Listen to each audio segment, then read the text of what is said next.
This is Tiffany Stewart, family nurse practitioner student at Clemson University, presenting a patient today for case study. Mr. Wilbanks is an 18-year-old Caucasian male who presents to the clinic with a one-day history of right ankle pain, swelling, and bruising.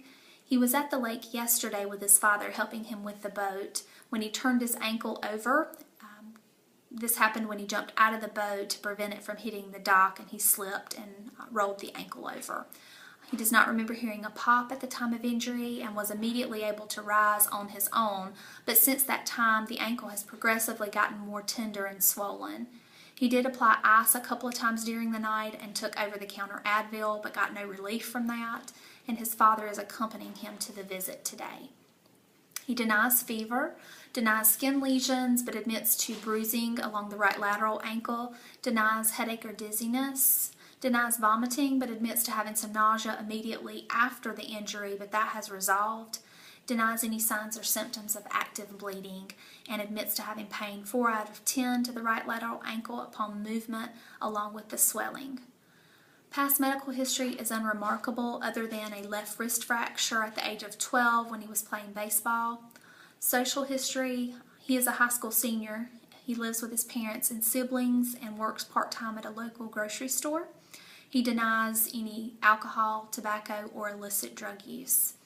Family history is unremarkable. He has no known drug allergies, and he's not on any current medications other than the over-the-counter Advil. Upon examination, it's noted that the patient is alert and oriented ×3. He is cooperative and pleasant, in no apparent distress, other than occasional grimacing when he moves the right ankle.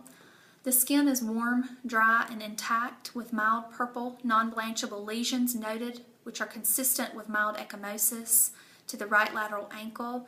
Peripheral pulses are positive bilaterally. Heart rate's regular, lungs are clear. When comparing the injured and non-injured ankle, it's noted that there's mild edema to the lateral side of the right ankle, and then after medial and lateral inspection, it's noted that the patient has full range of motion and the ability to bear weight on the injured ankle. Tests were performed today, all which were negative, and those include the squeeze test, the cotton test, anterior drawer, talar tilt, and the subluxation check.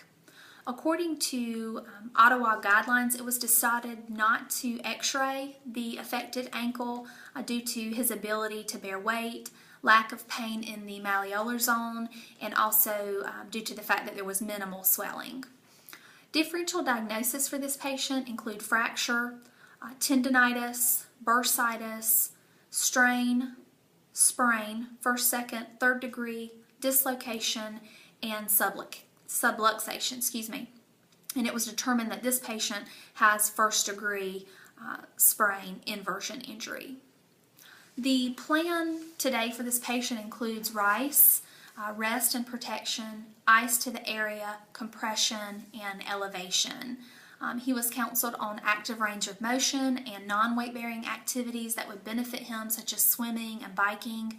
And he was also advised that he could return to sports in 2 to 3 weeks, depending on the pain and swelling. He did tell us that he is currently playing baseball on a team, so we advised him not to do that until that 2 to 3 mark and the 2 to 3 week mark, and the pain and swelling was resolved. As far as medication, the patient can take ibuprofen 800 milligrams, PO Q6 to 8 hours as needed. And at the end of the visit, we applied a compression ankle splint to that right ankle. The patient and the father were instructed on diagnosis, medications including the action and potential side effects, and we also advised them on the plan of care. All their questions were answered. At the end of the visit, we kind of covered the fact that this type of injury is very likely to recur within that first month if it's not completely rehabbed, and he's to follow up in 2 weeks, but sooner if the pain and the swelling does not start to decrease. Thank you.